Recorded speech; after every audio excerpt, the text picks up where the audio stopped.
En tant que chef d'État, je m'adresse à vous pour la dernière fois aujourd'hui. Je démissionne de la présidence de la République. Après une semaine de polémiques et d'appels à la démission, la présidente hongroise a cédé hier soir à la pression.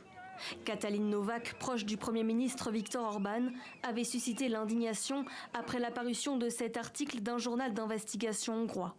La semaine dernière, celui-ci avait révélé que la présidente avait gracié un homme condamné dans une affaire de pédocriminalité. Un pardon accordé en avril 2023 en marge d'une visite du pape François à Budapest. Je m'excuse auprès de ceux que j'ai offensés et de toutes les victimes qui ont pu avoir l'impression que je ne les soutenais pas. J'ai été, je suis et je serai toujours aux côtés des enfants et des familles.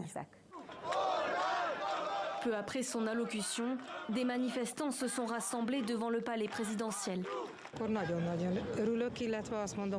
Je suis très contente de sa démission, mais elle aurait dû le faire dès le début, comme beaucoup de gens dans ce gouvernement, parce qu'elle n'est pas la seule concernée. Quelques minutes plus tard, c'est une autre alliée du Premier ministre qui a annoncé sa démission sur les réseaux sociaux.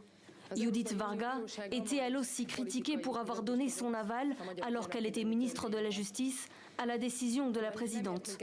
L'affaire éclabousse Viktor Orban, lui qui avait pourtant fait de la lutte contre la pédocriminalité l'un de ses grands combats politiques. Conscient du potentiel impact dévastateur du scandale, il a annoncé dès jeudi vouloir réviser la Constitution afin d'exclure à l'avenir la possibilité de gracier les pédocriminels.